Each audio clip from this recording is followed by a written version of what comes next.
udah berapa banyak admin yang masuk dan marketplace yang masuk udah berapa banyak Mbak Tanta? Supplier ya? Supplier ya. Supplier tuh sekitar 20-an baru, karena kan baru 1 bulan ya. Dan adminnya ada 3 kita. Adminnya ada 3. Seperti itu. Kalau omset berarti sekarang udah berapa banyak Tante? Omset belum sih, belum begitu banyak, kan baru seumur jagung ya. Jadi kita baru jualan yang kecil-kecil kayak masker kan, kita juga facial kayak gini cuma 20.000 harga jualnya. Terus kayak gini juga 9.500. Jadi kan orang kalau beli 1, 2 kan juga nggak banyak. Plusnya tadi udah ada yang didonasikan juga ya, 15% dari sini ya?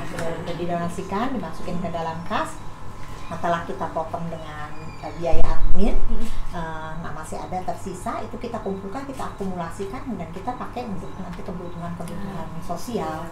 Kalau ada data nggak sih Tante untuk yang disalurkan sekarang udah ke berapa rumah sakit atau beberapa panti? Ada. Udah berapa banyak kita tuh waktu penyaluran tuh 4 batch yang untuk peduli COVID ya, peduli COVID berupa hand sanitizer dan lain-lain. Yang puskesmas itu ada 8 puskesmas, dan rumah sakitnya semua rumah sakit rujukan 4, yang 3 yang di rujukan COVID sini, ya? rujukan COVID. Terus kita sempat juga kasih ke Polsek apa Polres ya, Polresta, karena katanya mereka ada keluhan kadang-kadang mesti bawa jenazah COVID yang EPD-nya tuh kurang layak gitu. Jadi kita kasih KN95, kita kasih baju hazmat, kasih sarung tangan, glove gitu.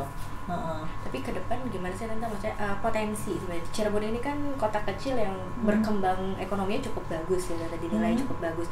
Ini potensi dari socialpreneur sendiri, dari Veritas dibuka ini gimana sih Tante ngelihat ke depannya? Saya optimis pasti jauh lebih berkembang. Saya udah bilang sama teman-teman yang admin itu, saya akan dampingi kalian sampai dengan 2 bulan ke depan, karena harusnya 3 bulan, terus saya tinggalin ke proyek lain. Jadi dalam 2 bulan ini benar-benar mesti menguasai untuk nanti bisa mengembangkan sendiri gitu, mengembangkan sendiri ke depannya, dan mereka menyangkupi sih untuk bisa berkembang. Yang penting kita mesti aktif. Saya bilang mesti ada aktivitas. Gimana caranya? Sebenarnya sih dari alumni sendiri kan juga udah cukup banyak ya, cukup banyak, dan kita punya member ikatan alumni juga cukup banyak. Di situ aja udah ada komunitas dan udah ada pasar. Ada berapa banyak? Total alumni saya 70.000. Nah, tapi kan kita juga membuka diri, ini bukan eksklusif alumni aja, membuka diri pada masyarakat luas. Dan di situ kan ada banyak sekali gitu. Banyak sekali. Kalau misalnya di toko sebelah harga facial 25, di kita 20, kenapa enggak gitu kan? Silakan. Jadi kan mereka pasti lebih memilih kita. Nah, itu saya bilang terus ada kompetitifnya juga. Jadi kita kan si Veritas ini akan membantu, pertama adalah dari sisi sosial, dari masyarakat luas, bukan yang kita bantu bukan cuma alumni kan, masyarakat luas. Kemudian yang kedua adalah dari sisi supplier ya. Dari sisi supplier mereka punya tempat wadah yang untuk menambahin income mereka. Dan saya bilang mungkin si supplier ini punya toko online sendiri mungkin loh. Tapi mungkin kalau toko dia full dong, nggak dipotong, ya kan? Tapi kalau jualannya di toko online kita, pertama dia dapat pahala dong, karena ada yang didonasikan. Kemudian kedua, bisa jadi omset bisa lebih besar, karena alumni itu paling tidak punya hubungan batin ya, punya ada historisnya gitu. Jadi kalau misalnya ada 2 pilihan, toko A dan toko B, kedekatannya ada kedekatan. Jadi dia akan memilih Veritas seperti itu. Jadi saya bilang mungkin omset sama-sama jualan di kita bisa lebih besar jualannya, walaupun secara keuntungan mungkin lebih kecil. Kita sebagai reseller mereka kan wajar dong gitu kan.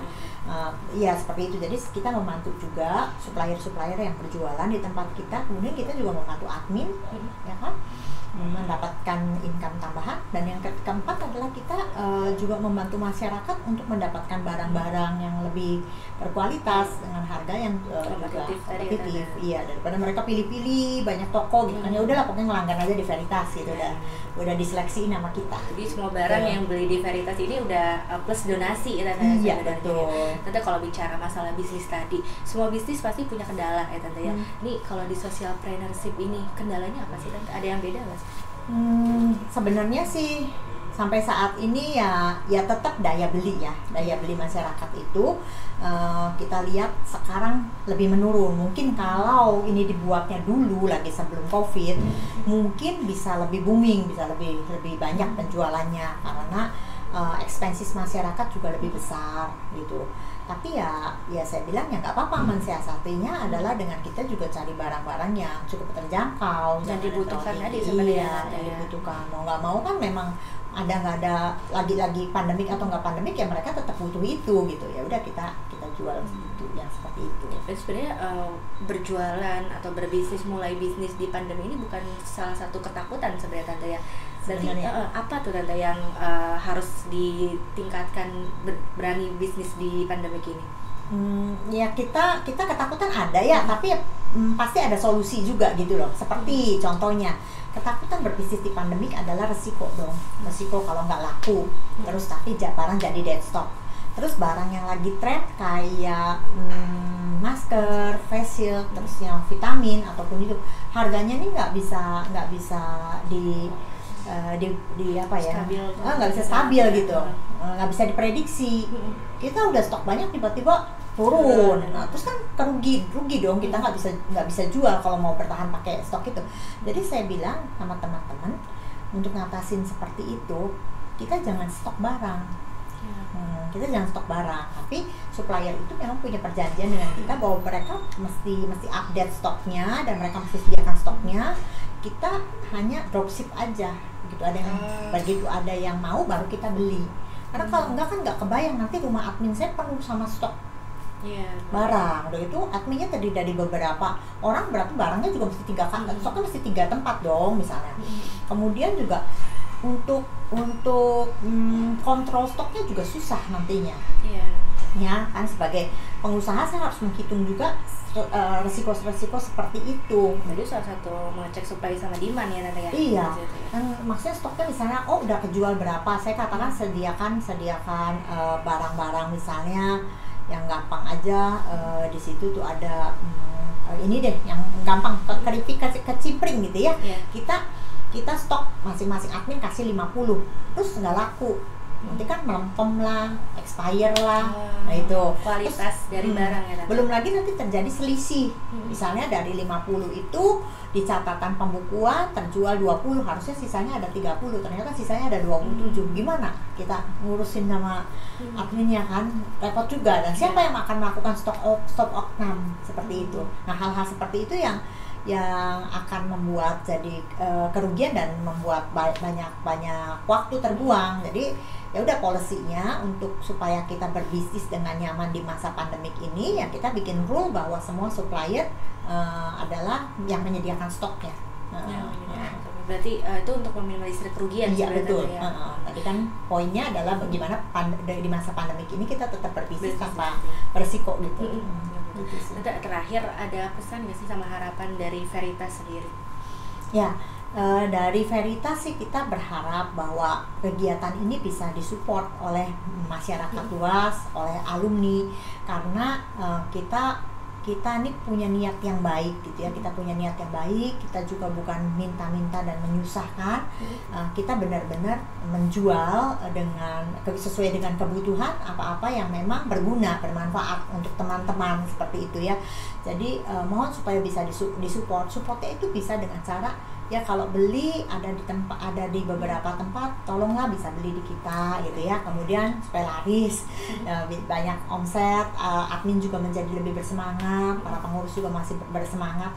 Terus yang kedua ya tolong bisa dibantu untuk di-sharekan ke teman-teman gitu ya, ke orang-orang, sehingga bisa ya begitu aja pun nggak ikut terjun memikirkan, nggak ikut terjun untuk menseleksi barang, melakukan nego. Itu kan sebenarnya pekerjaan-pekerjaan yang menurut saya cukup kompleks gitu ya. Itu aja nggak usah seperti itu, nggak apa-apa deh, coba bantu share aja, tolong gitu, bantu share ya melalui banyak hal lah. Kita men-share kan bisa kadang-kadang kadang-kadang berapa orang yang meninggal karena COVID gitu aja bisa tahu-tahu wah banyak sekali dibukuin lagi, kadang-kadang hoax juga disebarluaskan. Ya udah, daripada mensebarluaskan itu kan lebih banyak mudaratnya daripada manfaatnya. Sebarkanlah keberadaan Veritas, itu lebih banyak manfaatnya daripada mudaratnya. Seperti itu. Dengan nyebar-nyebar hoax aja ya Tante ya. Iya. Tante terakhir pesan dong Tante buat yang mau memulai bisnis tapi lebih memilih bisnis social entrepreneurship daripada bisnis biasa. Ya pesannya pertama kita memang yang paling penting adalah satu kejujuran, kemudian kedua adalah kita mesti benar-benar punya ketulusannya, kita punya ketulusan, keikhlasan gitu. Karena kalau enggak akan kecewa, kadang-kadang akan kecewa, akan kesel, akan jengkel jadinya, karena ada banyak kendala yang kalau kita berbisnis sendiri, buat saya berbisnis sendiri adanya kendala, adanya masalah ya itu sih wajar lah ya. Tapi kalau kita berbisnis kadang kan ya udah gitu, kita terima karena itu kan buat kita pribadi. Kalau ini kan udah susah payah, udah setengah mati, udah gitu bukan buat kita kan, bukan buat kita kan, kita kan masih jujur bahwa itu semua adalah memang buat kepentingan charity. Terus digituin kan kesel nggak sih?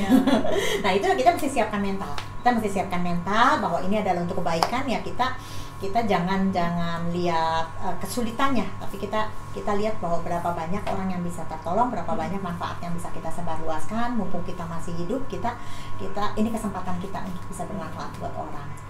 Terima kasih banyak. Berarti itu tadi salah satunya jalan untuk memberikan nilai plus ya Tante ya di tengah pandemi itu lewat tadi salah satunya social entrepreneurship ya Tante ya. Salah satunya dari tadi Veritas online ya Tante ya. Veritas online shop. Makasih Tante waktunya. Makasih, sama-sama Pri.